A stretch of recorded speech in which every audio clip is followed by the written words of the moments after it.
Right, this is going to be the first Hot Take Point Made League of Legends edition for 2025.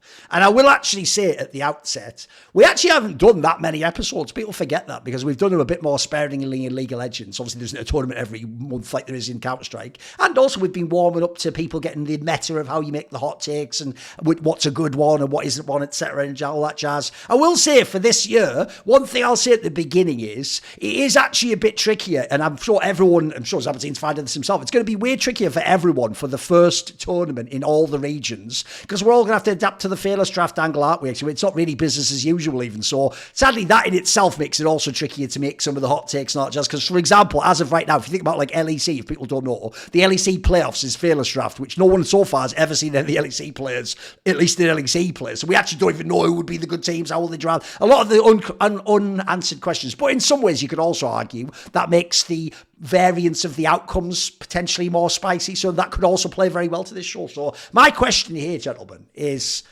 first of all, I've got a question for you, which is, before we start with this year, right, we know there was that really early on, I think it was like episode 3 or something, Zaboutine already had nailed that mad one where he actually did have that 100 Thieves wouldn't make it out of the plane, which, by the way, that was spicy even back then. That was a banger. You got that one. You did nail that one. Look, I had a lot of bad ones because I had a lot that were like, T1 won't even get out of groups. Now they're losing the quarters. I did all those ones, so we all get that. Someone has to be wrong. So going into this year, I hope we're going to have some. The key thing with this show, remember, gentlemen, is you always swing for the fences. You're always going for the home run. We're not trying to get on base I don't know baseball. Why am I using baseball analogy? Just because no one would know cricket or any of this. But anyway, we're not trying to just bunt and get on base or whatever they do with first base or whatever. Anyway, you get the point. We're going for broke or we're going home. That's what we're doing. So, who has the first take of this show? Do you have one? Does anyone have one to start with? I'm going to have one to start with. I don't know, because, the problem is the heat of my takes is very, I am very bad at, rating the heat of my take. But I'm going to try something European. I mean, as a European, I'm going to start with the league I'm the most interested by. And I'm going to say that Fnatic doesn't make Worlds this year with their roster. As strong as it is on the paper, right? Let me explain. Okay. I think that a stacking of talent, the way Fnatic does, usually works pretty poorly. And if you look at the change they've made, I think that stylistically, Upset, while not being a choker like Noah was, is definitely not the kind of guy that edges a series out, which is the key skill that Fnatic has been looking forward to acquire with him. And I think on top of that, there is a big question mark about Mickey X. I still think last year he was among the best supports while playing pretty poorly. But I think the body language, energy that he has shown with G2 at Worlds, the amount of misplay and the kind of erratic plays he's been making, I don't see him leaving G2 and doing the effort of becoming a leader in a team again, that late in his career. He has done it in Excel back then. Excel was a contender when Mickey came. Then he came back to G2, but I feel like the tank feels empty when I watch the player, and I don't think his combination with Upset, who's someone who's very demanding, is gonna allow him to move freely around the map and solve the kind of inherent problem that we've seen from Humanoid, Razork, and Oscarinin throughout years now, right? It's been, even with Wunder at the top, I think 2.5 or 3 years ago, I think that this pairing of Humanoid and Razork clearly shows weakness throughout the mid game. They don't know how they want to play the game. The only thing they kind of know is sit down at Dragon and wait for the opponent, do 5v5, and if the opponent goes on side lane, everybody's lost. And I don't think a support can fix your side wave management. I don't think a support can create, creative plays like this. So I kind of think that this, as strong as it seems on the paper, I think there is a significant chance that this Fnatic roster is not going to be as strong as people expect. Therefore, with other rosters being up and coming with, I think, more motivated players and less systemic issues, they have more chance to reach Worlds eventually this year. I think they're going to start very strong this year, but I think the more the year goes, the more other teams are going to catch up, and the systemic problems of Fnatic are going to be kind of their downfall for the late part of the year. By the way, just one last clarification, which is, you hinted at it at the end there, but the reason I also think this take is mega spicy, you could just look at the Fnatic angle. Like, obviously, a lot of people think they can be the contender to G2 even, maybe. Like, maybe if the Scuba guy isn't good or Labrov doesn't work out, maybe Fnatic's going to win the league. They've got grabs, they've got all these big name players, like we say, right? I would ask this question. It's not just the Fnatic angle. Obviously, a lot of people, when they look at the names, Zaboutine, there's a lot of VRL talents coming into some of the Vitalities, the Rex of the world. A lot of people won't know these players at all. Are you actually expecting these to be the teams that knock out the Fnatic and take their world spot? Because that's the part I think that will make people think it's a slam dunk. Forget they get to worlds, right? Because the roster strength. I mean, I feel like you have like the top two, historical top two, and then you have teams that can be good, right? You have Rogue that can be good, even people dismiss it for names because people hate on Patrick for no reason. You have KC that can be good. You have Mad that can be good. You have BDS that can be good. You have GX that potentially can be good. And all these teams, I think the bottom, like Heretics, Vitality can be good, but I think it's kind of a wild card there at this point. But all these teams can upset, a team such as Fnatic out of the top three. I think people such as Caps and Broken Blade kind of guarantee you that, like, to edge it out in series, because they know side lane management, they know creative play, they know TP, they've shown it years and years with different teammates, different series, different level of pressure. They kind of know how to win a series when kind of like shit goes south. Where when you watch Fnatic, if they can't teamfight a dragon, everybody's lost around the map. It's not Oscarine that's gonna create a side play, like a side play or something. So because of that, I think the packing of level through the LEC is pretty dense, and I think that Fnatic statistically can be beaten by all these coming teams because there is a lot of like mid-tier teams that are very, very good potentially later in the year. Okay. Right? Like the one I mentioned. What do you think, Keire? So here's the thing. In some ways, I have some concerns about Fnatic. I won't hold hands on this take because I do think they will make worlds. I can't say I agree, but what I will say about Fnatic is I actually don't think the roster is as plug and play as many of the other rosters in the league, and there's some major concerns. So right now, the best player on Fnatic is Razork, right? And he might be the best player in Europe. He might be the best player in the whole league. Possibly, okay? Depending on your opinion. However, if you look historically, I don't know why it is, I'm not going to speculate too much why.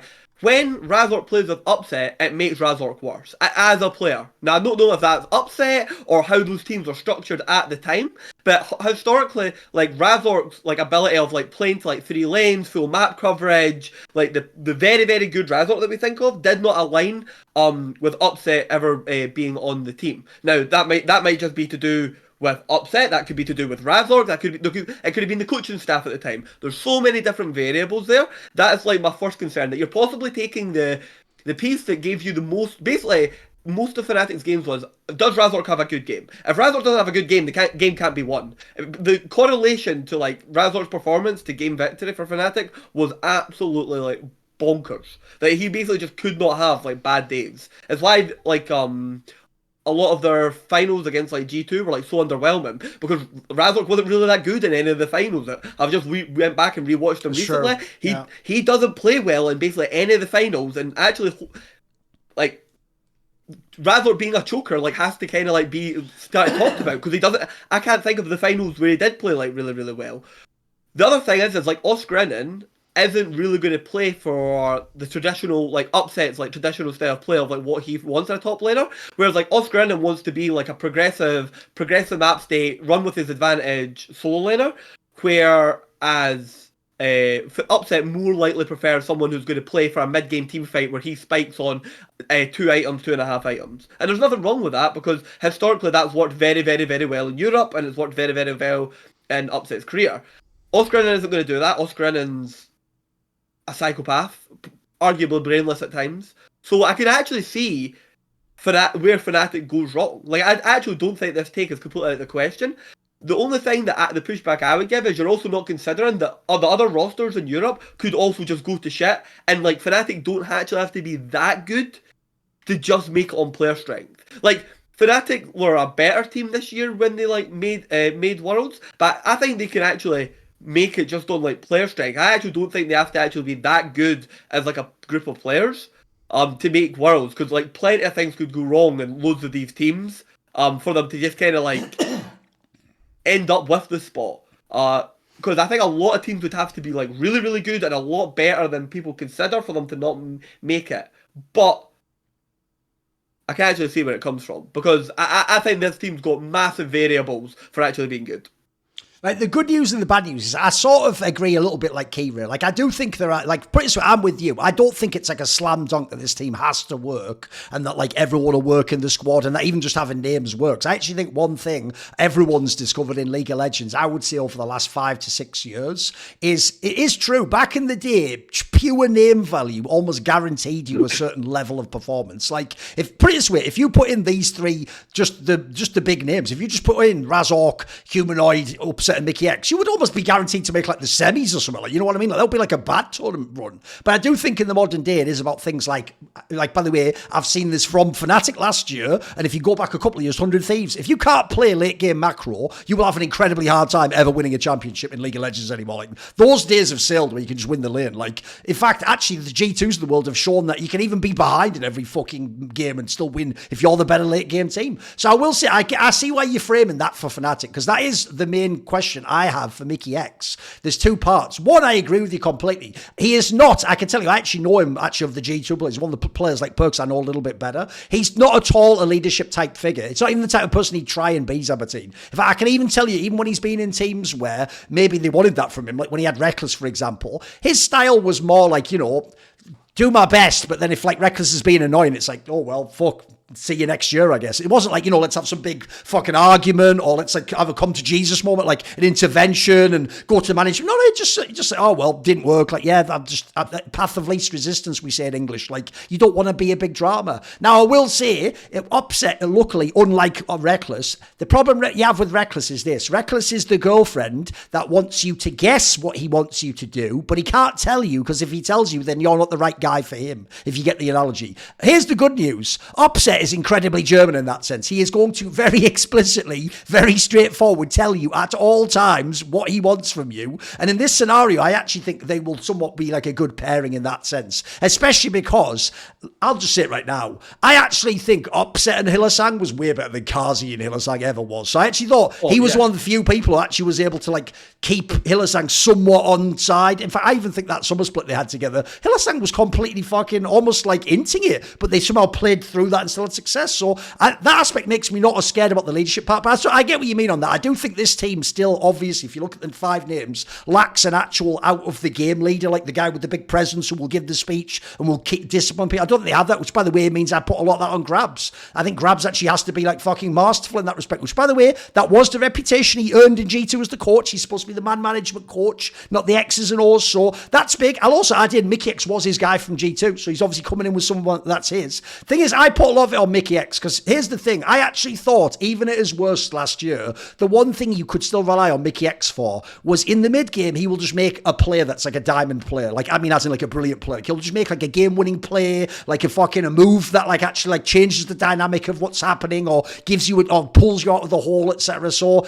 I have to put, I am hoping he's going to essentially be, I won't say the shot calling, I don't think that's his style either, but he's going to be the person who can to some degree offset some of their late game problems. I do think that was a massive problem this team had. I still have my issues with the Razork Humanoid thing. I mean, I think Monty's right. At this point in time, no one really actually thinks they're an awesome combo. That's why that topic's been talked to death. It's just because you're in Fnatic, you know nobody will take Humanoid's contract. What's the point in even bringing it up? You as well just say, no, it's all fine. Don't worry about it, because that's just the reality you all have to live in if you're in Fnatic. But I don't agree overall. Like, my problem is this. I do think that if you have those 4 names, Razork, Humanoid, Upset, and Mickey X, it's possible you could not make Worlds, but I think you will. Like, I still think this will be a good team. I think it'll be the second best team in the LEC. I think it'll work out. I also throw this in as well. I actually think people like Upset, when they have the year they had before, they might not show it publicly, but they do get humbled, by the way. Like, they do know that, like, right, I have to, like, I can't come in as, like, the big boss next year. I have to, like, sort of work my way back into it and show I'm really good again. But I'll just say this. Those 4 players, I won't say that for Oscarin, but those 4 players potentially can each be the best in their role. Bit of a push for Humanoid because Caps is there, but he'd still be second or third. That's not a crazy thought. If they can do that, I don't think they can really be 5th and not make Worlds. But by the way, I like it as a hot take, though. I do think it's a spicy hot take. I've got one for you. So it's the other end. I'm going the opposite end, which is if you look at LCK for this year, you look, right, and on paper, I actually agree with Monty. On paper, the actual team, if you were gambling, you should say should be the best, should be Hanwha Life, because they've done an upgrade, and they've already got a really good squad anyway. There's not really that many flaws. But the problem with the GenG roster is obviously nobody, even GenG can't know how that support player will play. If that support player is anything less than world class, it might just make, that alone might be the handicap, that might be the limiting factor, that might be the reason why you can't be the best. But again, if you just look at that, bear in mind I can't know how good that player will be. The other 4 names, I think, is like the beginning of the best roster to ever play League of Legends. Because I think when you look at those 4 players, Keane, Canyon, Chovy, and Ruler, right, individually, those all can be the best player at their role. And then also, if you think about it, there's pre-existing synergies already. So Keane, Chovy, and Canyon already just played together. Then before that, you already had Chovy and Ruler play together. And then now, you're also doing it. This is the part I actually think. So the hot take is this. I'll just throw it out now. That team, the GenG roster, so I'm saying Duro as well, but I'm kind of approaching it off the angle. The GenG roster will do the Grand Slam. It will win everything this year. Ooh. Now, the reason why is this. That was the go big or go home. Yeah, that was the go big or go home. Because technically, I can't know. Maybe this Duro guy, maybe that's the ultimate egg on my fist. Maybe the Duro guy's an absolute bomb. But I will say this. One, the LPL has taught me support, even though I think it's an all-time role. You know, Mako, Ming, Mata, Mad Life, all that. It's all-time role, but there's a reason why it's called support, guys. Unfortunately, the joke is true. It is one of the only roles I actually think it's possible to get carried in. You actually can. Somehow, Bowland did it. There's a whole bunch of players in One Worlds that have done that role and have sort of been carried. But if you look at the other 4 players, the real reason isn't just star power. I'm not just doing it because it's the big names. I also, like I said before, think if you look at the past times these players have played together, I think it should actually just work from the beginning. Like, I'll even throw this out there. When they used to have Chovy and Ruler, that was when you had Doran as your top laner. Now, look, Doran could play a weak side back then. I actually think Keane is the Swiss Army knife of top lane. He can play any style you ask him to. So I think when you combine those 4 big names, look, I'm making it a crazy hot take. Might be absolute shit, but I think in the modern day, whoever has in theory the best roster can do the Grand Slam. So I'm going to say they're the team that do it. There's my hot take, boys.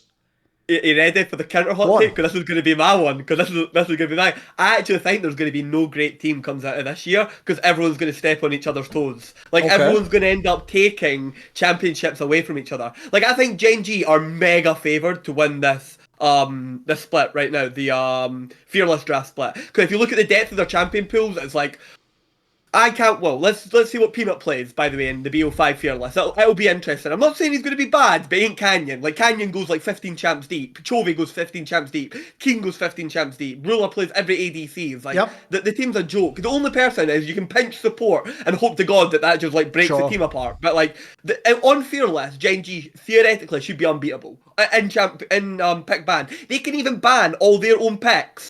And they still like beat you with their like tier 2 and tier 3 packs. So they're an absolute joke in that sense, right? But outside of that, if you go look at like Worlds, and then you've also got MSI, and you've got the fact that they're going to be playing against potentially taking HLE with them. I think across the average, they're way more likely to slip up than not. And you've also got the fact that like BLG is there, and T1 possibly, that they could all slip up and find like a win. And here's the other thing, BLG is not even guaranteed to win all of the LPL. Like, BLG's minimum this year for success is they have to like win something international because they won all the LPLs last year. But the LPL across the average upgraded pretty well to reasonably well across the floor, where some of the bottom teams maybe got a bit worse. But there is now a new batch of theoretical contenders that can beat BLG. They're not playing against teams that they've all beat before. You know what I mean? These are all new teams that they've got to prove that they can beat. So,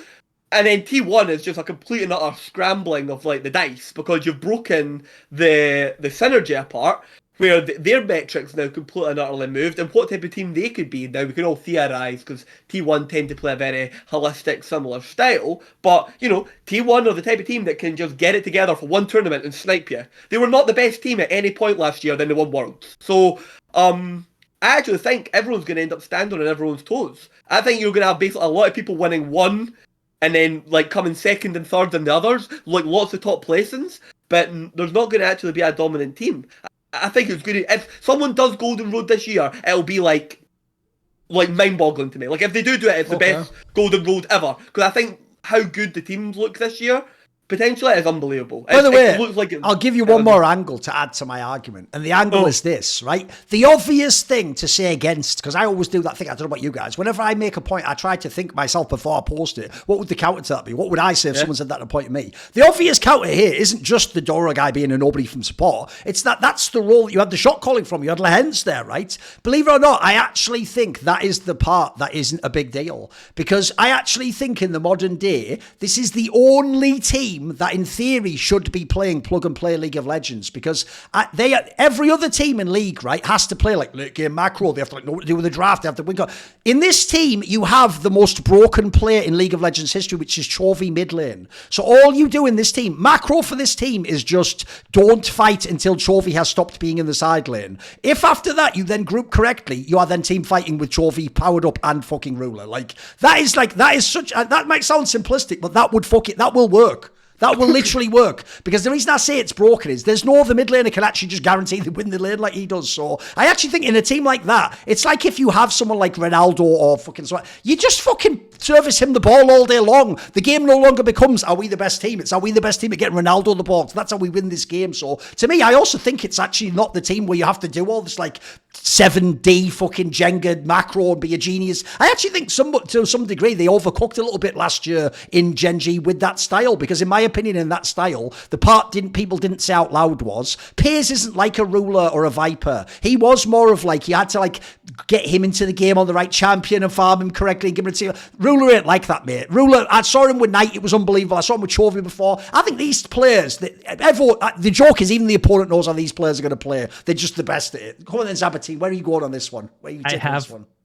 Two arguments going your way and one argument going against. So going your way, the first thing is questioning the support position at GenG.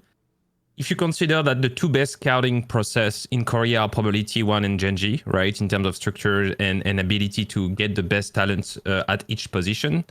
And I think that for any upcoming supports coming from anywhere in Korea, you cannot play for T1. I think that the two absolutely like non-changeable players at T1 are Faker and Keire. I mean, Keire pretty much carried the team at Worlds on the late stage of the tournament, and this guy is just able to win tournament by himself, picking Pyke. Like nobody can do that. So I think if you are a prospect at support right now, you have to have your eyes on GenG, and I think GenG has to look at every single support. I think all the efforts of scouting from GenG needs to be on the support position. So there is a very high chance that not going for a name at the support position is because they already established that all the known values at the support position weren't good enough to match T1. And therefore, they're going to try to go with someone that's less of a known quantity, but probably has a higher upside. And I trust the GenG process on that. So I believe that Juro is way better than what people expect him to be.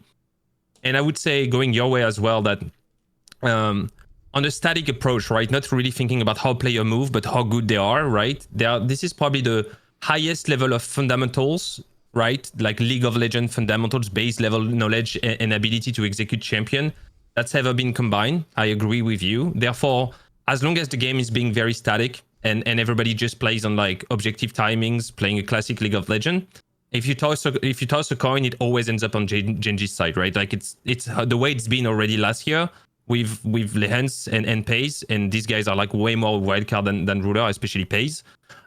So there is a lot of things going GenG's way, and their versatility is as well like crazy. So Fearless shouldn't be a problem. The only problem I have with your take is just the Grand Slam, because I feel like Riot is desperately looking for higher variance in his tournaments. And I think there is a level of variance that's... To be fair, I didn't mention as well, there's also an extra tournament to win the Grand Slam now. It's actually even harder because of the Fearless tournament. Yeah, true. I hadn't thought that. True. So you got to win a Fearless tournament where only the champion. So they have to win winter. Then they have to go and win in BO5 Fearless. Then they have to go back from it, be in top 2 in spring, because I don't think the rule of winning winter qualifies you immediately now. So you need to be top 2 in spring, and then you need to qualify and win MSI. And I think after that, if you're a team that does legitimately, you do that, I think you're almost burnt out, because the density of MSI is crazy. Yes. And the fact that now you have almost no break because they condensed the schedule to a point where it's absurd, because people want to watch, like they're just looking at like what they think people want to watch, you know? So like, oh, we're going to create BO5 or Fearless, and so you play an immense amount of matches and you're just in May. and you're telling me like down the line there is Worlds, and these guys are gonna still play. I don't think it's humanly possible to Grand Slam with the level of competition there is against them. Sure. With the amount of variant Swiss stage, with unseeded Swiss, right? Plus Fearless in winter, plus winning all the matches and winning in Korea. With I think it's too hard. So I am on your end that I think this is the strongest favorite for the year, and probably even for winning Worlds if we start like as of January. Sure. But I don't think Grand Slamming is actually possible. I would be very surprised if someone Grand Slams in the next 5 years of League of Legends if the format stays the same. By the way, I'll also say as well, the reason I purposely picked this squad, like I could have done it with Hanwha, is I also thought it would be cooler because, like you said, Zaboutine, those 4 players, the 4 big names, should all be able to absolutely play the game however they normally play anyway. Like that seems like unlike other squads. Normally, if I've never seen a team play a game, I would say like, oh, come on, I can't know what they'll do. But like, I'm with you. I actually just think these are like the safest 4 players you can almost put in a squad like this. Like, even if one of them was bad, surely 3 of them are really good. You know what I mean? If not the best in the world at their role. Also, as I said about the Keen one, I actually think all 4 can be really good at the same time. Normally, super teams have that massive problem, don't they? Of like, you have a carry. Like, I've always said to people, it's actually a miracle that fucking IG won in 2018. Because if you ever go back, dude, Jackie Love never got the memo the team was a solo lane team. He thought like he was fucking Uzi and he was just punched up in lane 24/7. Like, that shouldn't even work. This is the only team I could see where like, if you're Ruler and it's not your meta, then you can absolutely let Keen carry a game. If you're Keen, of course you can let Ruler carry a game. I think it's a fabulous lineup of players. Obviously, I am making it the ultimate hot take. We have to win. Not only has no one ever done the Grand Slam, it's even harder now. And there's double limit MSI. And I'm making them win everything. Like, and I've never seen them play a game, so I'm making it the ultimate hot take in many ways. So the question is, Keire, where is your hot take then? Come on, then match that. Give me some fucking heat. You know what? It was actually more of like a principle. I am actually fed up, right? Okay, because you know, there's one thing I hate in this world, Thorin, right? It's people who are bad at League of Legends, right? Okay, I cannot stand, right, the Baolands, right? Okay, and the Ons and the fucking, you know, the types of players that I'm referring to. You telling On is bad? He means it and shit like that. He's been a hater, and he's been a hater. Right? Okay. Right. Okay. All right, I'll take Hang. Hang's way more of it. If you don't know, Hang's like On without the upside. Right. It is now no longer their fault when they fuck up. I now blame their star players for playing with them. Because Knight and Ben, right? No, I'm done, right? Okay. Because Knight and Ben, right, okay, could have been world champions, right? If On, right, had hands, okay? But it doesn't, right? And they seen what happened with playing with On for a full year, and they were like, yeah, I want to do that again. And not only that, we're going to play with the jungler we benched, right, okay, at Worlds, Wei, instead of Jun, the guy that fixed all of our problems. I can't handle it anymore. Like, I actually, like, cannot handle it. I'm, like, player, like, there has to be some reconciliation of, like, it's got to be somebody's fault. Now, I know the LPL doesn't make any sense with, like, teams, but it's got to be, like, someone's got to end up taking responsibility for these, like, wanting to play with these players, like, all of the time. Like, take, for example, the IG guys. Just to confirm, the take is it's not the fault of the support who wins. It's the fault of the players who play. That's the hot take. Yeah, right. It's Knight and Ben's fault for having him on the team. They've seen it last year, so I'm now no longer going to blame On. I'm not going to be blaming On for any of his mistakes. My new thing is I'm blaming Knight and Ben for wanting to speak. So this whole take is because you're triggered that BLG just kept On instead of replacing that is my entire take.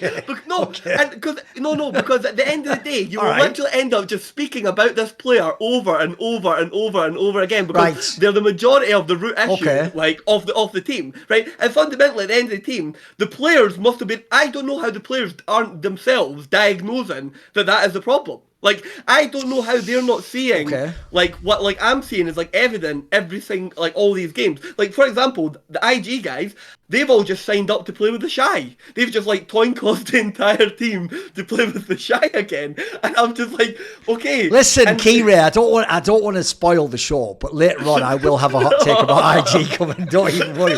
Don't even worry about it, bro. There's one coming. I've got it in the chamber. It's all good. Because here's the thing. It's not even, right, okay, that I have to be like, oh, the Shy is like good. Let's say, you know, they make it to the LPL final and the Shy gets dogged on Ben. He gets absolutely dogged on, right, okay? How can I blame the Shy? The Shy technically shouldn't be there. I was like, all these guys chose to play with the Shy. I was like, how? I cannot see how players just can't, how players can't make like the connection of like where their teams like need to upgrade. Because by the way, BLG are going to play with On for a third year. Now you can talk about like Elk synergy. On has gotten better like year to year. He's not like a completely like trash player, but when BLG ascends to the tier 1 like League of Legends, the teams that they're trying to beat, he is quite consistently being like a factor that causes their failures, in my opinion. And so, to root it back to Elf, I actually think the hot take is On should have been removed from BLG. Okay. Even though he might have been the best Chinese support, the best engaged support, I actually think BLG should have removed On and tried to either go, now, we don't know the availability of the market, Mako, Mang, even something like way less mechanical to try and direct the team and bring like a leadership or a voice role in there, because I think this team is actually either going to just be the exact same again or a worse version of itself. Okay, what do you think of that, Zaboutine? I mean, G2 ran it. Why not run it back without making it other groups? I think that running it back after winning pretty much everything you can win, going to MSI Finals, playing against probably the best version GenG has been the whole year and being very, very close to being able to win that. Ending up in finals of Worlds against a T1 that kind of overperformed, like pulled the T1 special outside of out of the magician. Probably the best performance from a team that didn't win Worlds, right? I mean, they essentially were like a hair from winning it, right? Yeah. It's like even JDG from the year before, I think they were better, right? I prefer the statistically and in terms of level, the level of JDG of that year. But I still feel like this is probably the best runner-up we had since Damwon in 2021. I feel like running it back is really like not being crazy. I think On is massively underrated as a player. I think that people will always focus on what players do wrong on the highest stage with the highest stake. But if you look at how T1 has been drafting and playing against DRX, they kind of made a highway for them to win Worlds, playing very, very poorly at very precise points in the final in 2022. And nobody's going to be like, oh, why did they run Keire back? Keire didn't play that insane in 2022 because he needed more mileage, to be able to become the player he's become. And then he took responsibility in 2023, was one of the major soldier in the campaign 2023 and pretty much carried the T1 2024. So I'm very hesitant. Maybe it's just, my background, but I'm very hesitant on like dismissing someone when he cannot perform there. And there is like finals of a competition against among the best teams in history. It's like dismissing Pace, saying he's bad because he cannot do it at the age of 18 or 19, or dismissing On. I think it's a little too much, especially because I think that domestically he's been the best support the whole year. And he has just like kind of failed at international competition. And I don't think that Mako or Ming or anyone would have done better. It's just the pure level, like the top 2 or top 3 supports in Korea are just better. And Keire is even better than them by a landslide. And then you compare On to Keire and their impact at Worlds, and you're like, oh, we shouldn't run On again. I think it's too much. For me, it's too far-fetched. The problem I have is this, I'm a little bit between on this one, because the thing is, people will know, actually one of the areas I found quite satisfying about this Worlds is when I saw everyone else's tier lists of players, holy fuck, all the Westerners had On, like, some of them had him like a top 5 player in the whole world. Yeah, like that I couldn't believe. Holy fuck, Wes, I have to say, I have always thought, like I've watched him in the LPL a lot, I've always thought he's a great example of like the classic style of support in the LPL, which is, first of all, you are always used as the engage tool. That is just what they do in those teams. And then because you're the engage tool, right, the difference is, the analogy would be, this guy just never met an engage he didn't like. He just went for them all. He just goes in. Whereas the point is, when you do that, the problem is, I do feel like you've got to have sort of like a safety on the trigger sometimes. You've got to know what's like, right, if it's there, this is the problem Hylissang's had his entire career, in my opinion. He just always went in. His premise was, the analogy, since he was a Thresh player, I'll use this analogy, in the same way as we all know the Lee Sin players do it for jungle, the analogy would be, Hylissang's the player who never didn't press Q once he hit the fucking hook. Of course he does. He'll figure the rest out once he gets in there. And if it's a bad situation, yeah, he'll have to make the craziest outplay ever, and he'll have to flare, do a flash, and fucking bad. But he'll figure that out once he's in there, right? On has that problem. So I do think this world's probably made him look worse than he is. But the reason why I won't go the whole way is that's why I'm sort of with Zaboutine. Unless you could literally get Mako, that's maybe the one I'd accept. Like if you could get Mako, I do think right now he is sort of a slam dunk type player to add in to bring other factors. But the problem I have is this: I'd said this on Something Insight.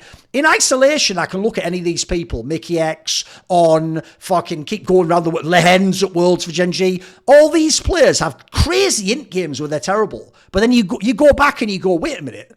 These are all in their region, some of the absolute best support players you're ever going to get, actually. These are supposed to be as good as you can get at that position. That tells me that that's just how they're being used in the game. Unfortunately, what we're doing with these players is we're basically saying you have all the risk on your shoulders. And here's the worst. The reason why I'm bringing this up is because I've known a lot of supporters and junglers who are pro in my career. And I can tell you one of the biggest things that pisses off professional support players is this.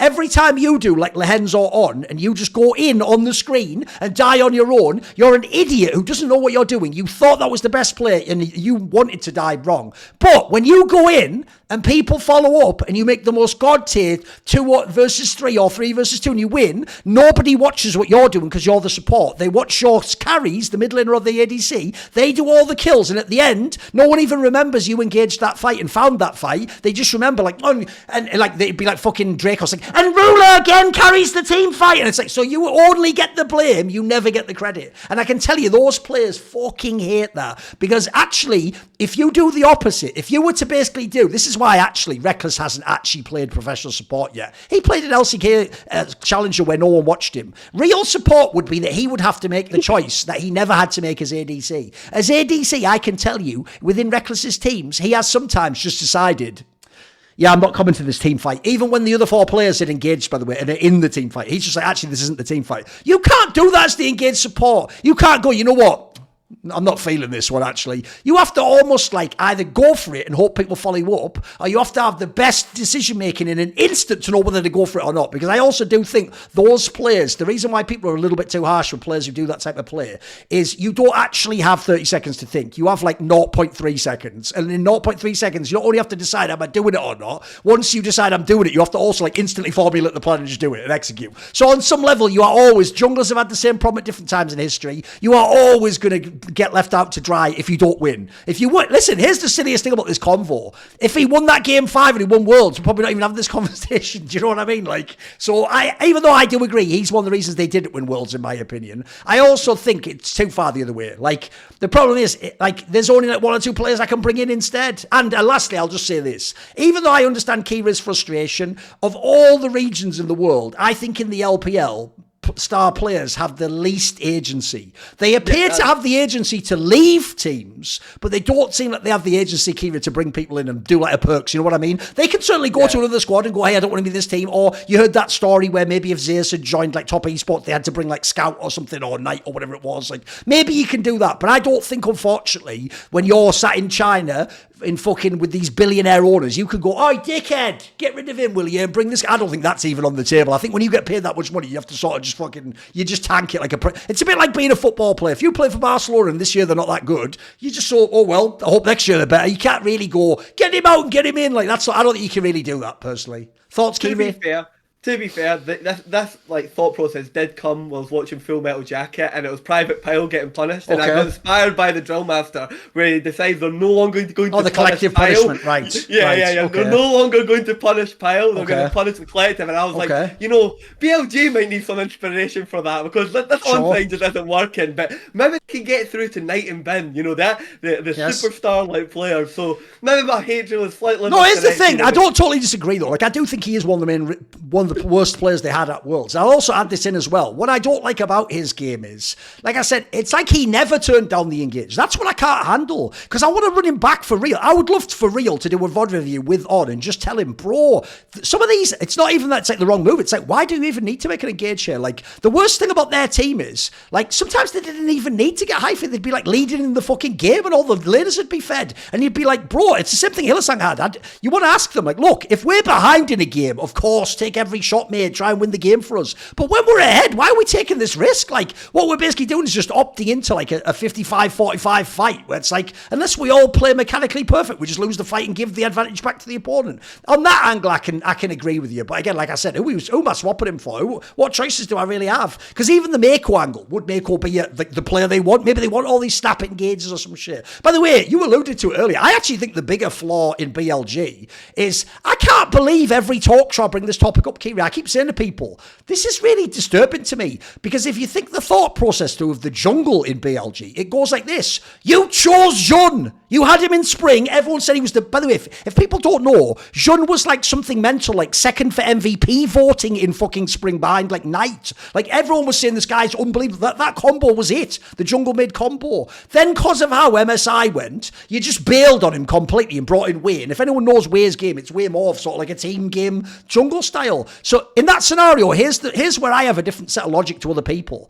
That tells me you never chose Wei. You chose not to use Jun. Do you get the analogy? Because you had Jun initially, and the only way Wei got in the team is because of what Jun did wrong, not what Wei did right. That's my problem. Yeah. So then when you take him out, I don't care that then people could go, but Thorin, they won the LPL with Wei. Yeah, and why did they change back to Jun then? By the way, please stop telling me because Skarner was in the meta. It can't only be that Skarner, because by the way, by your own logic, fans, what if Skarner's in the meta? You just fucking counted your own argument. It can't be that. What that tells me is this. In those scrims after whatever, the 2 BO1s or whatever, you decided this Jun guy's better for us today than Wei. So we're picking Jun. And by the way, it worked. I wouldn't say he was like some standout player, but he played well. I thought he did play the Skarner pretty well. And he clearly knew what to do for the team. So my issue with that one is, we're all pretending like we can go, well, since they didn't win Worlds, who really cares? Hey, welcome back, Wei, summer champion. But like, that to me, one, if I'm Wei, I already know I wasn't the first choice. And then two, I think that's just, people are dismissing the whole Jun angle too quickly. So I'm more scared of that. But I do agree. The on-one is still a concern.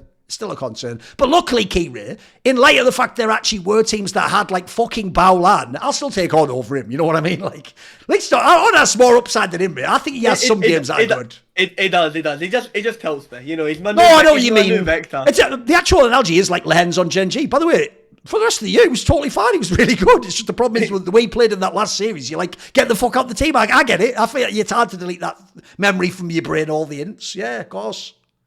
Of course. Come on then, Zaboutine, where are we going? Oh, we're going in America right now. And Okay. I think it's a pretty mild take.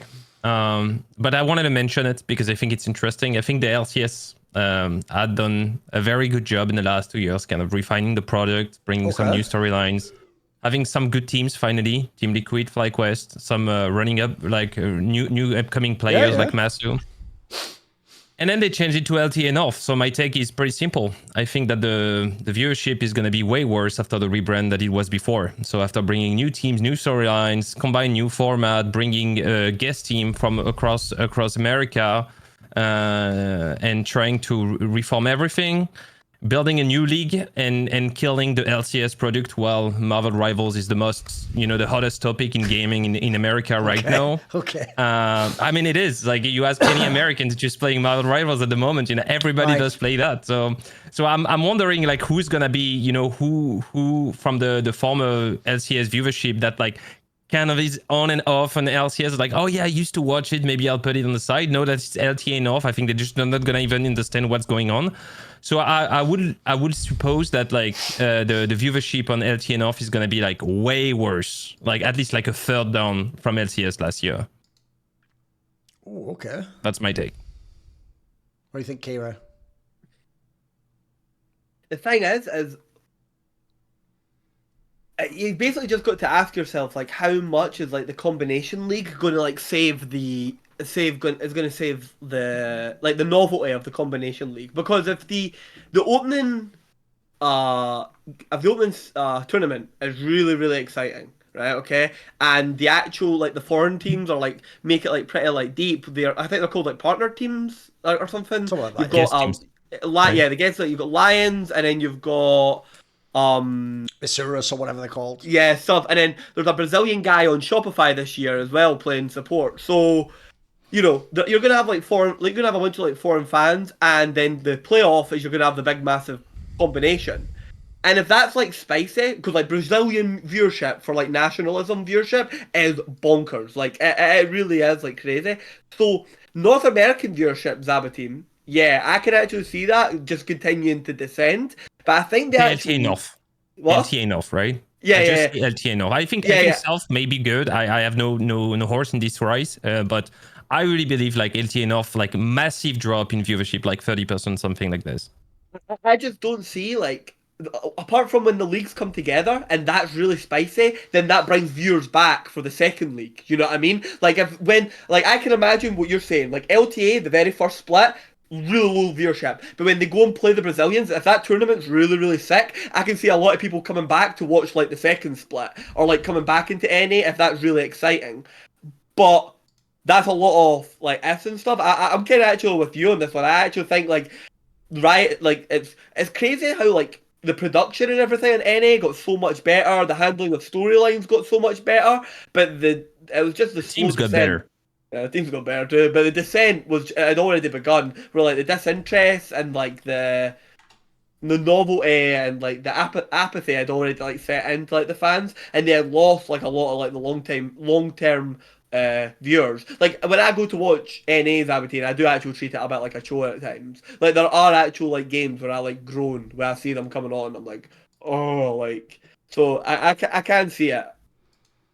I don't know. The problem I have with this move is it's what I said on Somebody Insight. Obviously, Monty had the hint that this was possible years and years ago. If you remember on Somebody Insight, he's been bringing it up as a topic many, many, many times over. In fact, he used to just say, forget even this like All Americans, just why not just combine CB LoL with LCS? Like, and exactly this is the reason why, by the way. By the way, Monty never pretends to be like some super visionary. The reason he knows is because a few years before that, when we were working in Counter-Strike on the Flashpoint product, well, we obviously know how insane Brazilian viewership is. If people don't know, in Flashpoint, we used to have MIBR. Now, you have to understand, Flashpoint, actually, the analogy would be, we were like LTA to, like, you know, the rest of the circuit was like fucking LEC. Like, no one gave a fuck about our league. In fact, MIBR at that time wasn't the, like, major winning MIBR. It was, like, the one that would come, like, 9th in a big tournament, you know. But even then, Zaboutine, even in their, like, weakened state, because they were MIBR and they had all the Brazilians, they still would guarantee, we would get more viewership than ESL Pro League matches if it wasn't MIBR or a Brazilian team playing. Like, we could actually get more viewership. Well, here's what's weird, is I thought, like Monty, that's what Riot was going to do. What they were going to essentially do is the oldest trick in the book in esports,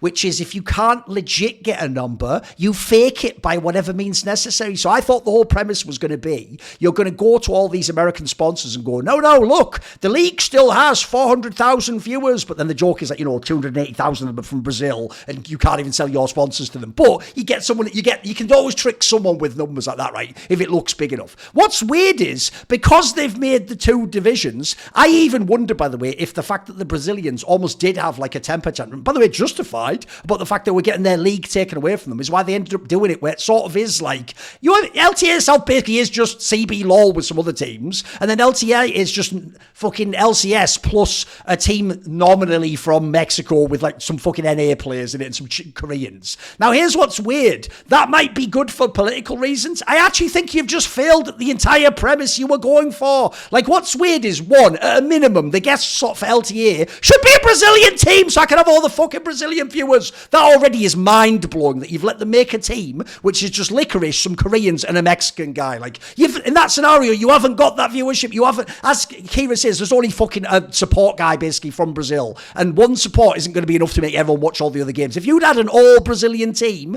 every game they play could have high viewership. That could be the hack right there. But they didn't do it, sadly, for whatever reason. I also think, by the way, even though I think this can still happen in those playoffs where you have like the cross-region games between South and North, I think you also have stupidly destroyed the hype. Do you have any idea, guys, if two of the big Brazilian teams played essentially in the LTA North against Team Liquid and FlyQuest, how hype even regular season games would get? Those fans, like, metaphorically would burn the place down, win or lose. That's the best part about those fans. They are, if people are LEC fans, the analogy is they are like the Mad Lions and the Movistar and the fucking Carmine Corp fans fans, they are that hardcore, and they really care. They get super hype about even a random BO1 game. Like, that actually could have done the viewership for my money, so I don't get it. I actually think they've sort of, like, misplayed their hand, and almost, I think they're going to end up in sort of no man's land. So I sort of agree. I can see why you say it wasn't like a super hot thing. I agree with you. I could actually see the viewership being worse. What's funny is I could see a world where the South one's totally fine, but the point is that doesn't address any of the issues of the LCS or LTA North. So now I'm sort of with you on that one, mate. I don't really, and I also think in a weird way,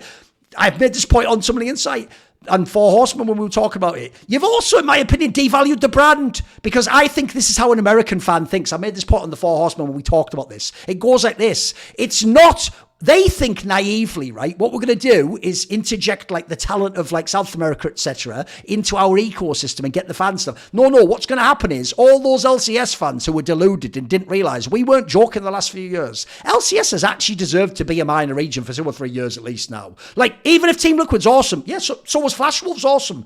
LMS got demoted from that years ago, mate. What are we talking about? You get demoted when your whole region's not good enough. It's not, you're not out to just have 1 or 2 teams like fucking AHQ and Flash Wolves. That's enough for me. So already your region wasn't really a major region in the same sense. By the way, LEC's not in a great spot itself the last couple of years. We're dropping as well. We're not like, we used to be saying, are we as good as China as for second in the world? Now it's like, bro, can we even get close to either China or Korea? Like, we'll take either at this point in time. So I also think that for an LCS fan, you're going to watch this league and go, it's not LCS anymore. Wait, am I like a minor region now? Who the fuck's this Lion Gaming? Oh my God, we lost a game in the cross-regional game against LTS. That's going to make you actually think the product's shit. I'm sorry, I'm actually quite cynical on this move. I actually think it's going to be badly received by everyone. And by the way, the last thing, like I alluded to before, is even the Brazilians hate this because they thought they had their own league that was successful and they don't want to have to share it with us. So I don't think anyone likes this move, actually. I'm sort of with you, mate. I could see the viewership being way worse. Also, throw in then all the fearless drafts. Who gives a fuck? Is anyone going to give a flying fuck about LCS teams? Bro, it was hard enough to watch a normal LCS game. Now I'm going to watch the fearless draft LCS. No, I'm not. The answer is I'm not. I'm not. Spoiler. I'm not. Right. That's crazy. I'm despairing at the thought of watching the actual NA Fearless. Like, I'm fucking... Oh, by the way, as well, the other thing as well, this isn't technically their fault because there's also like actually esports winter. I also think no region was hit harder by esports winter than LCS, because LCS's one fucking metric was we have all the money. Like, if you don't know, by the way, now guys, the only European names that play in NA, you'll know this, Zaboutine, are just the ones who want a fucking green card and want to live in NA at this point in time. No one's there for the millions anymore. In fact, I even made this point when I was talking to Jojo. We're in a world now where I wouldn't be surprised if Jojo makes as much salary in fucking Movistar as he would have in like FlyQuest or something, mate. Like, we're now in a world where like there's not bonkers money being tossed around the LTA. Like, that's actually a region where everyone got very cynical with the salaries and cut everyone down. And so I also think the sad thing is you can't even do the one thing that you had in the past, which is the novelty that like a young star would come, or a star in his prime from Europe. No one's doing that anymore. That ship sailed, unfortunately. So I actually think every year of LCS/LTA is going to be diminishing returns. It's actually a bummer. Like I say, I would have just actually pressed the real panic button. I would have just combined CB LoL and LCS and said, you know what? This could be an absolute shitfest. It could also be the craziest like reinvention of the fucking regions you've ever imagined. You know, who knows? I'm with you. Do we have another one? Go on, you can keep going. I think the three of us have an IG take. Yeah. Right? Yeah. I think the three of us have an IG take. So who wants to start with the IG take? Oh, yeah, I tell you what, we'll do it like poker. I'll make a bet, and you can tell me: are you out? Are you folding? Are you doing a different bet? Are you raising the stakes? Okay. So I'm just going to say it. The problem is, I might be such a lunatic. I might have essentially already gone all in, because one of my takes is going to be IG is going to win one of the splits. You like that, don't you, motherfucker? You like that, don't you? Here's why. I can't. Fold. Yeah, okay, it's folds. Okay, obviously you can come with your take after it. It's all good. Here's why they're going to win one of the splits, because everyone else is doing this thing where they're just looking at like the Shy, like Keire did, right? I'm getting really bored of these takes about the Shy. Bro, at this point in time, he never played any tournaments well. He was just a bomb the whole time. He was just shit for like 8 years in a row. In fact, you know what? Even at Worlds, he was a moron and he got drafted out. Has anyone watched the Shy play? Here's what I don't get. Essentially, at top lane, he was what Hillasang was at fucking support. They either win you the game or they lose you the game, but they still do win you the game. Like, I have seen some, and the reason why I famously am someone who not only is a fan of top laners, but I like the top laners that are very consistent. So normally the Shy wouldn't be the player I like. The reason why I myself even wrote an article in like 2020 or something where I said he's the best top laner ever is because I have never seen anyone do the things he has done from top lane. I mean, if anyone remembers, if you go back to like 2019 and watch those games where he is playing a fucking Vladimir drafted to be late game and he is just like fucking like solo killing people early and then like turning like 2v1 ganks around and like smashing the whole lane in the game. No one can do that. So here's the thing about him. I understand he definitely got way out of pocket in the latter years and he definitely has. Here's the thing. I actually unironically, I'm not saying this to be rude, I would unironically imagine he would actually pass a test that he's some sort of like a psychopath or something. I don't mean as in he kills people with an axe and chops them up. Most psychopaths, if you don't know, guys, don't do that. They're just like a doctor or a lawyer or they work in fucking wargaming or something weird like that. He's the kind of guy where he clearly has no conscience about inting a game. But that's also the genius of his play. And what people are missing with this squad is this. This isn't the IGs where he has to be like my second best player. Bro, he just has to be the wild card. He can actually do finally what in the latter years of his career he's suitable for, which is sometimes he can carry a game. If he doesn't, what I don't get about this squad is the floor on this team looks amazing. First of all, if you know the careers of fucking Rookie and the Shy, they have never had, I guess the Shy had fucking Xiao for a while, but they have never had someone comparable to Mako in terms of like captain, fucking shot calling. That alone is that's the fucking panacea to the Shy, mate. That's actually the player that you might even listen to. If I had to believe the Shy could respect anyone, Mako is like the most legendary probably name left in fucking Chinese League of Legends at this point in time. He's like the ultimate veteran. Then I always thought Gala was good. And what I love as well is I've always thought Gala and the Shy can both have times they're a bit sus, where you've got one of those teams like a GenG where you can just pick which two lanes you want to carry. By the way, and also the Rookie one, I'm not even worried about, mate. I saw the last 2 years, like he was not that great on Nip, but he had the spring was good. And I thought he was pretty good most of last year. So I'm not even worried about the Rookie angle. Like I can guarantee he's going to be good. So I think the floor of this team looks really good. I think they can sort of offset the problems. So bearing as I think the LPL is actually mega competitive this year. I could see it be really exciting. And with Keire, I don't think it's as much of a slam dunk. BLG wins all the splits. I think everyone's almost penciling them in. This isn't like the JDG roster where you could guarantee they'd do it. I could see them being more up and down. So I'm going to say they get one of the splits somehow. They're not just good. They can actually win a split. I like I don't know what you think here. The fact that like Thorin is already laying the eggs, playing 4D chess on like not mentioning Rookie that much, but praising everybody around to then come back in 3 or 4 episodes back to like Rookie being baited and Faker from one or any other angle. Like that's really smart from you, man. And also think about this.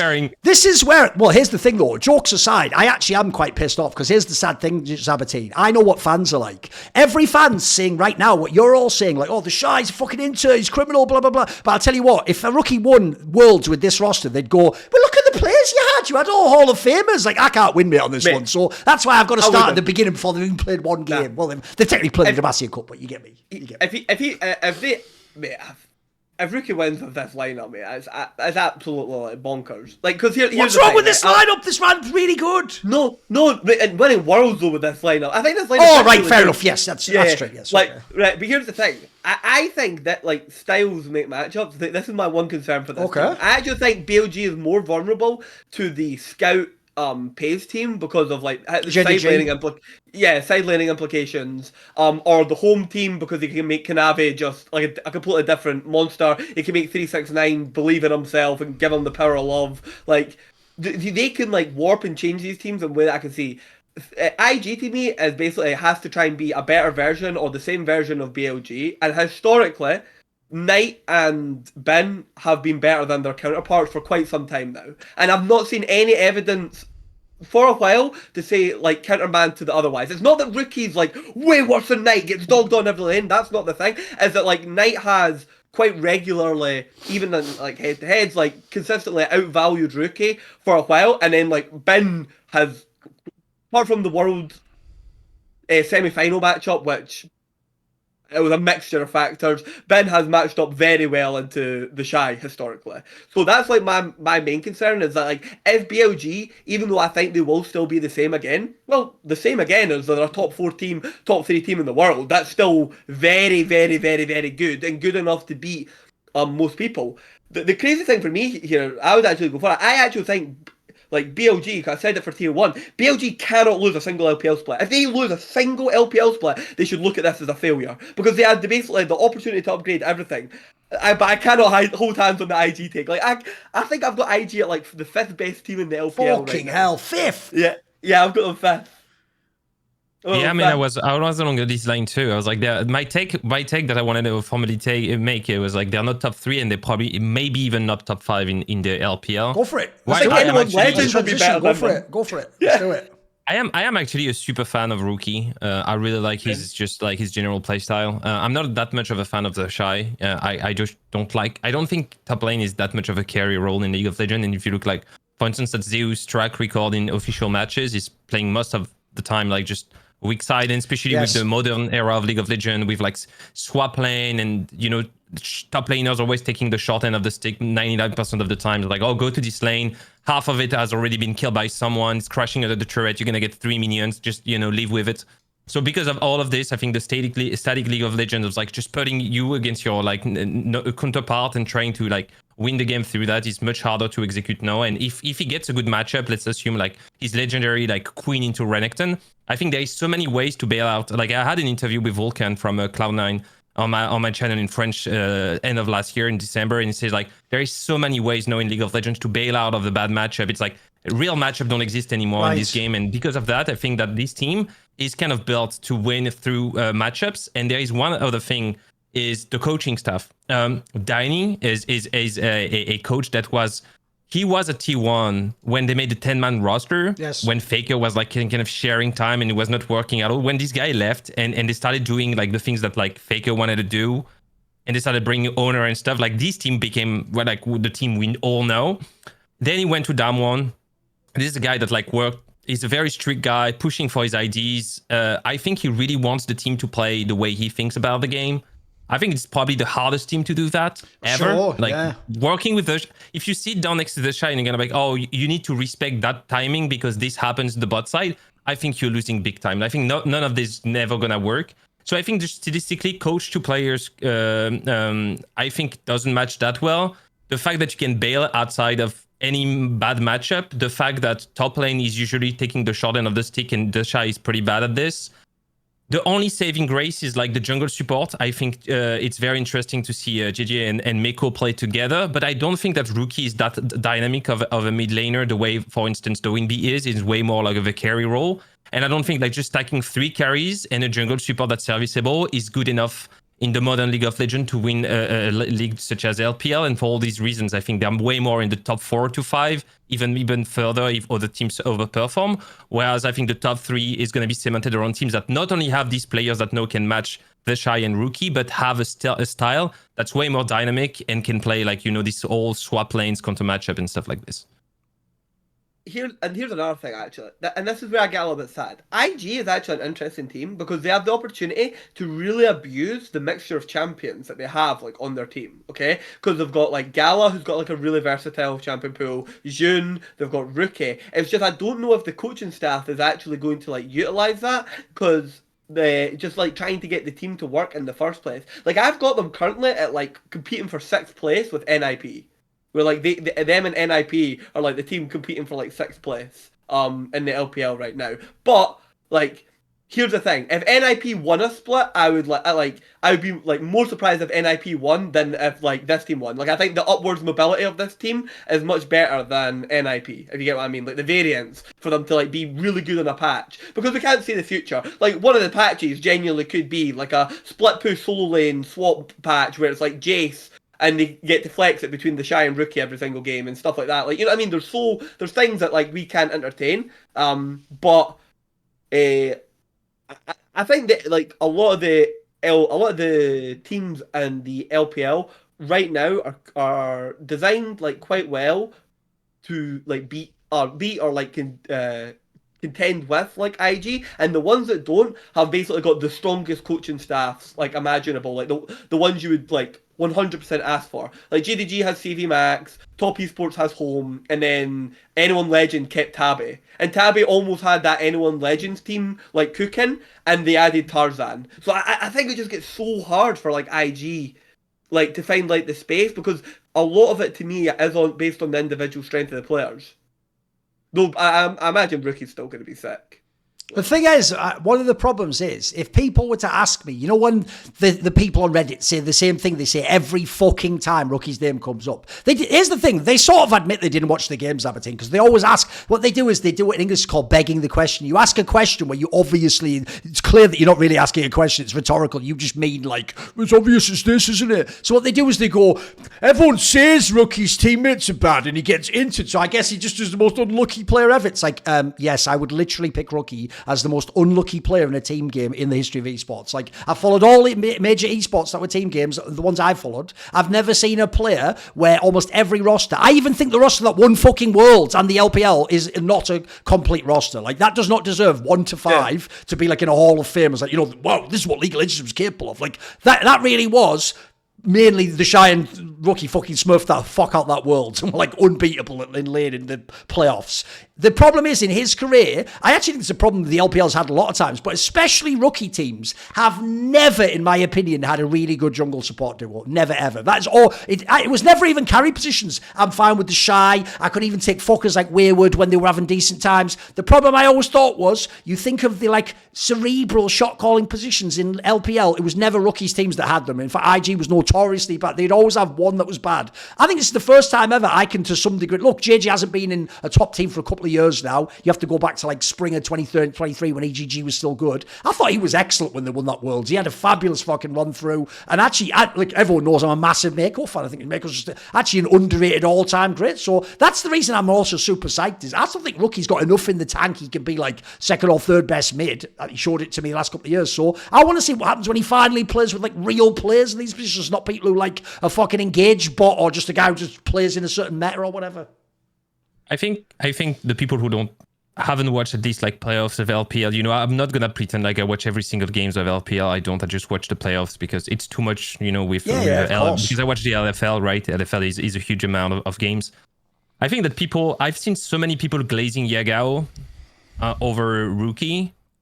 And I always felt like, you know, it's like Yagao was just enabling people. He does it well, right? I think he did it well, but I always felt like, you know, you got to watch. The eye test doesn't check between those two players. If you look on the screen, you can pretty clearly tell who's Zaboutine. Right, the eye test really doesn't fail. Like, I think Rookie is like, if you give space to Rookie, you know the team fight's going to be easier.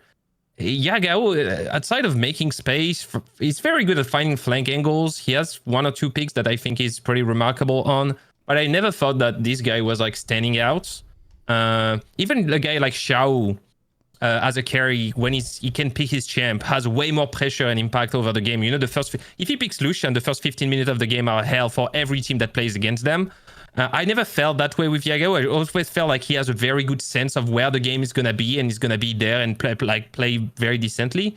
Rookie always have to find like this insane spell, you know, like spell value, like you press Aura with Orianna and you hit 4 players at max range, otherwise the game's lost. So I would say that Rookie is very, very underrated.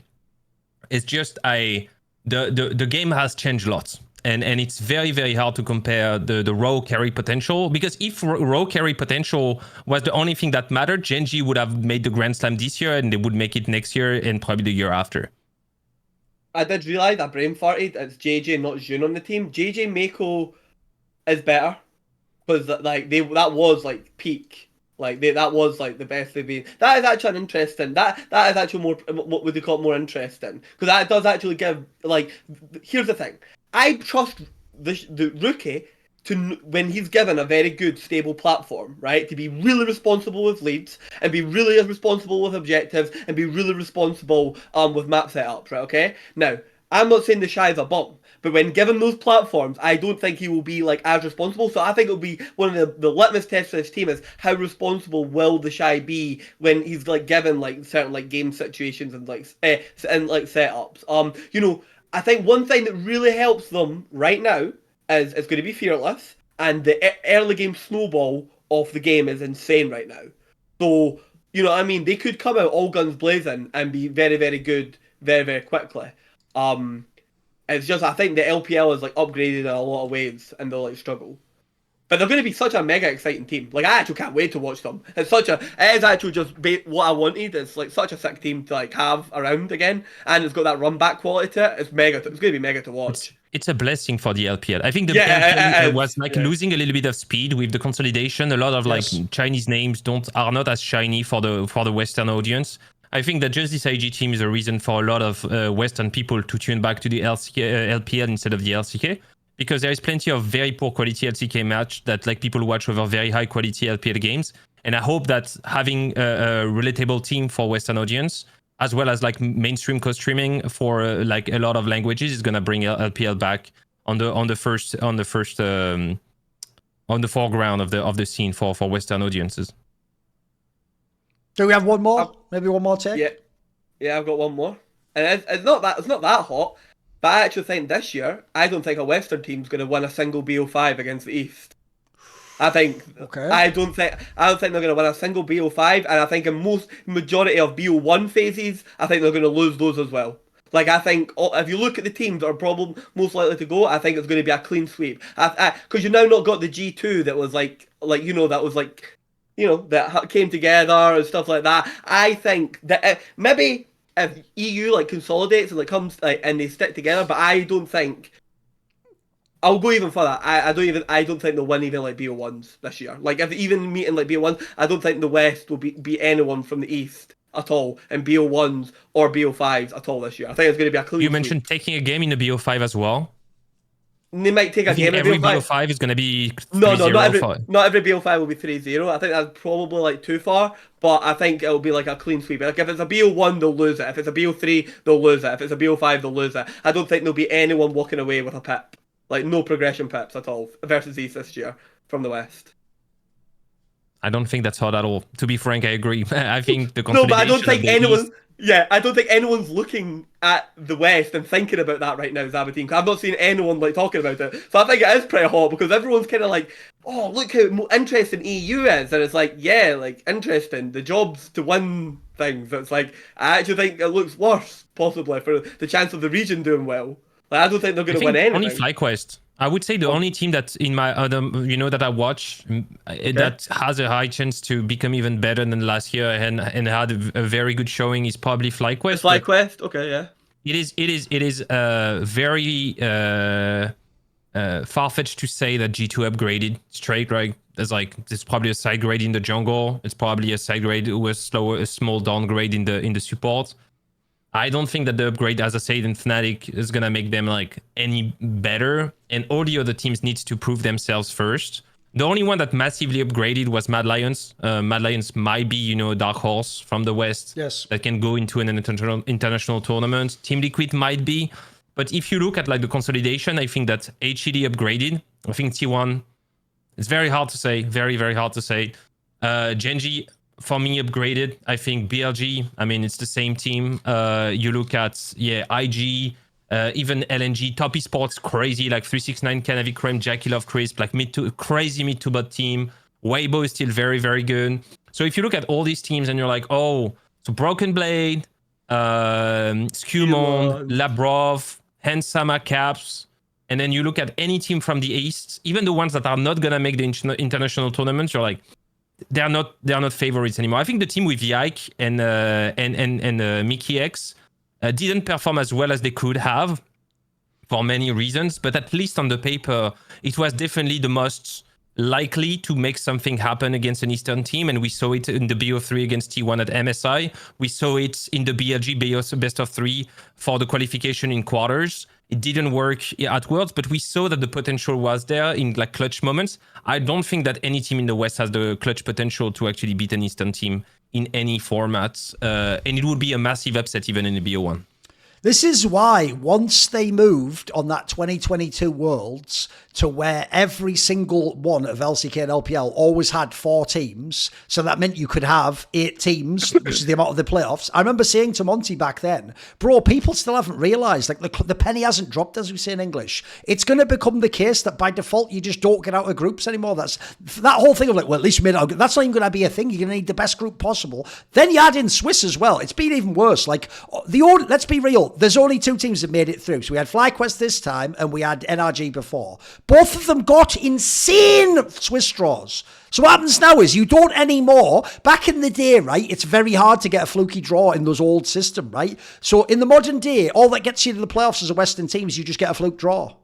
Now, miss me with it, yeah, but once they got to the playoffs, Thorin, then they like almost beat GenG. Yeah, but they in a sane world, they wouldn't even have been there. Like, if you let me seed the tournament and I design the format, they will never even be in the playoffs. They'll never get to see that FlyQuest series. So my problem is, I do think in the modern day, people's expectations are still off. They still think this is like Worlds in 2017, and like the top 2 teams should make like, you know, the fucking quarters and maybe have a shot at semis. It's like, that's fucking years ago. In fact, as Zaboutine's saying, the only team that actually, in my opinion, could have done that last 2 years was G2. You go and look back when they like went into the MSI previously, they looked like they were going to be really good. That was when they had that lineup in 2023 that ran over everyone early game. That looked like it had a chance. You look at the lineup coming to Worlds now, they could have had maybe a chance if they've gotten there to do something. Team Liquid, by the way, I'm sorry, I'm going to do a whole video on this soon. It's going to be called something like "Congratulations, Team Liquid, for almost having an era," because it's all just the fucking word "almost" attached to everything. It's like we almost won summer, and then we almost beat T1 at fucking MSI, and then you know what used to be seen? We almost beat them there, and would you believe it? We almost made top. It's like, you never fucking did it though. You just almost did everything. So I think actually, sadly, unless you have essentially, it probably has to be in G2 because you probably need caps. Unless you have an equivalent of a super team or an incredibly dominant team, I don't think any Western team, I'm with you, they won't even be in position to play BO5s. If they do like MSI, they'll just get beaten immediately. Like, I doubt they'll even go to 5 games. I was amazed by that. Like that was actually a big surprise to me. So if they could do it again, God bless, but I don't think so. I'm saying you want to hear a mental one, Thorin? So there used to be a narrative going around, and I prepped it going into a show with Monty, Nymera, and Rich, where everyone talks about like, oh, Fnatic, they're dangerous. They could take a game off like an Asian team at any given time. I actually went back and counted, and this was before Worlds happened. They were 3-17. Fucking hell, okay. Including series. They were 3-17. They had played 20 games against Eastern teams, and they had won 0 series, and they won a BO1 against T1 or something, and then they had a really close game against EDG. They took a game off of TES, and then they took a game off of someone else. That's it. That's their entire record versus Eastern teams. The other 17 games they lost. Brilliant. And now the record's worse, by the way. It's now like 3-23 or something. Sure. Something like that. So like even that narrative doesn't even pass the smell test. It's bullshit. It's absolute, and it's worse now. Yes. Like they were like, oh, they can maybe beat Weibo when Weibo was at their worst point like ever. Like Xiaohu playing some of the worst League of Legends. And they ever. still did it. They still lost that series. And they still lost. Aye, exactly. Lost and it's like, yeah. oh, so now you're potentially going to get like Home sitting with fucking the puppet strings out, Kanavi and 369. It's like, yeah, Oscar and solo killed that 369, but now it's like the actual possibly the best version of 369. That's like, catch me with that. By the way, I hope everyone knew this. I did have one take, so I'll make this my last one. If you want another one, Zaboutine, you can do one, but it's up to... I'm fine with this being the end if everyone else is. My last take, I obviously have a T1 stored. Which is, even though, look, I will totally acknowledge, obviously I was on the last 2 years, I've had takes where I didn't even have them get into the playoffs. I obviously had no imagination they were going to beat GenG and beat PLG. I'll own it when I'm wrong. When people don't understand this, I'm fine with that. But here's the thing. I actually think the angle... I actually think people in esports don't admit it, but they are superstitious. I actually believe now that even, put it this way, I bet even Dom is semi-broken. In fact, you know what? I know he is. I heard how he talked on all those Power Spike, on all that fucking League Awards. He fucking walked it so far back on T1, it was crazy. Like, by the end, look, he's not an idiot. He didn't agree with Stans. But by the end, he was himself saying stuff like, well, they do win when it matters. They don't! They did once! That's it! They did. By the way, forget EWC. Only the final was even a best of fucking 5. I don't care about winning a BO3 in that, right? Only tournament they actually got it together was Worlds. They didn't get it together in the other splits. Like, by the way, everyone keeps glazing how Faker played in spring. They fucking lost. They lost. And also, you're just thinking of the finals and the fucking regular season. Like, after that, he was fucking bad in summer. So I think people are just really scared that they don't want for a third year to say, T1 can't win Worlds. So they're all doing this thing where it's like, well, let's just wait and see with Thorin. But here's my problem, Zaboutine, is I actually think the Thorin for Zeus trade is so badly characterized because people are only looking at it as top laner for top laner. Like, if you actually go top laner for top laner, look, I think Zeus is better than Thorin, but Thorin isn't a bomb. I don't miss me with anyone saying that. He certainly played really badly at this Worlds and had some really bad on-camera, like, int games. And he has had times, clearly, where in past GenG lineups, like he was one of the let-down players at international tour. That's true. But actually, after Zeus, assuming you can't get Keire, he is the next best option in Korea. Like, he is a good player. He can be a serviceable player. He can even potentially be a serviceable player on a world champion if he was on the right squad, in my opinion. But my problem is this. What people are missing is all the things that aren't just standard top laner things that Zeus did for T1. So I'll make this case of Zeus, then I'll tell you what the prediction is.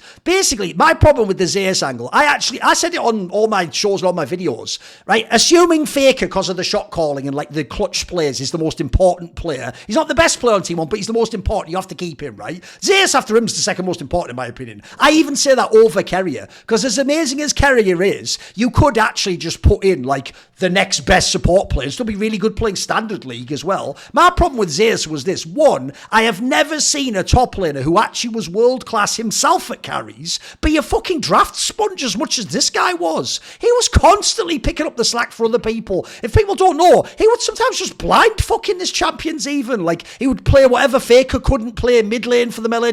He did so many extra things for that team that are classed as, like, you know, extracurricular things, intangibles, that I think that's what you miss when he comes out and Thorin comes in. Thorin doesn't bring any of those things. He brings none of those factors. So my problem with the T1 thing is, I think people are acting like, well, this is basically still just T1, but slightly worse. I think this is going to be way worse T1. So here's my hot take. They won't make any finals, so they won't be MSI. They won't be fucking winning any splits. And even if they make it, maybe they can make it Worlds as like the 4th seed or 3rd seed or something. But that's not even guaranteed for me. So I look at this squad and I just think to myself, bro, that bot lane better have the greatest fucking year they have ever had in League of Legends. Because if that bot lane's amazing, they've got a chance. If this is like the past, where split to split, you're like, no, I'm not sure about Guma now, or is this the right meta for Keire? Then they're in fucking trouble, boys. Like, look, I get it that the other teams out there, you look at the rosters of KT, Rolster, Nongshim, on paper, these teams shouldn't be better than you. It's more of a push or a gamble to say that they would be. But I think this team, like, people are making like they're going to be like a hair behind GenG and fucking Animal Life. I think they're going to be a clear 3rd or 4th and a bad team even. So I don't think this team does anything. I'm amazed so many people are still hyped. Like I say, I think people are just scared to be wrong 3 times in a row. But to me, it's not a 3rd time. It's a different team. I actually think it's safe to come out to play now. It's nice and warm in the water, guys, in the heater pool. Like, this was the shit. He was so fucking good in that team. I actually think he was underappreciated. So I said it on somebody Insta. I think they completely entered their off season, because what they did is build a team that only works if at the end Zeus signs and he's the one guy you didn't get at the end. I think they actually fucked the whole off season. Like, if they could go back in the time machine now, in my opinion, they would have done things like, since they know they wouldn't get Zeus, they would have been in the hunt to get fucking Ruler. They would have tried to sign like a different jungler or something. I think they would have done a totally different. So I think even T1 didn't want this lineup, boys. That's my take.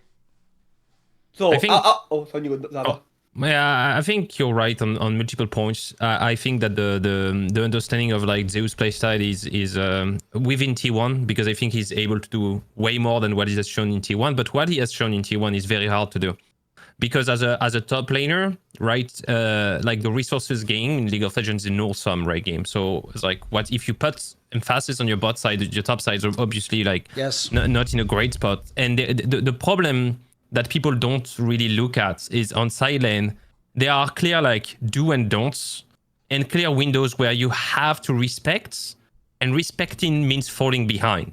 And if you look at the direct matchup Zeus has been against, for instance, during Worlds and for instance during the final, falling behind against Ben is a death sentence. So this is it's really like the definition of like gracefully falling behind, like gracefully losing, because you're never gonna recover from this half wave you have to lose. You're never gonna recover from sacking a wave and going mid because you need a not push. You're never gonna recover from all these things that Zeus has been doing. And yet, if you look at both campaigns at Worlds of 2023 and 2024, and you analyze the games, Zeus is always like getting slots in where it doesn't matter. But if he makes a mistake, the whole plan of T1 collapses. The only counterplay that you have against T1 is the top lane, because you're not gonna match the mid jungle support. I don't think in history of League of Legends the mid jungle support has like that being that dynamic. Maybe like the Thorin B1 in 2019, but the game was different. I do think that when Keire leaves the bot lane and starts roaming and starts like playing on vision, this team is impossible to beat. And you look at like 4, 5, 6 very clear windows where if Zeus walks on this wave and hits this minion, they kill Zeus, they get a tier 2, they come back in the game through side, maybe they get an inhib, and then it's a late game that like T1 has to win through team fights. And if people look at the games of T1, they haven't been the best team fight team the last 2 years. Like it was JDG, it was probably GenG this year, or BLG. So they had to like win through snowball and vision game.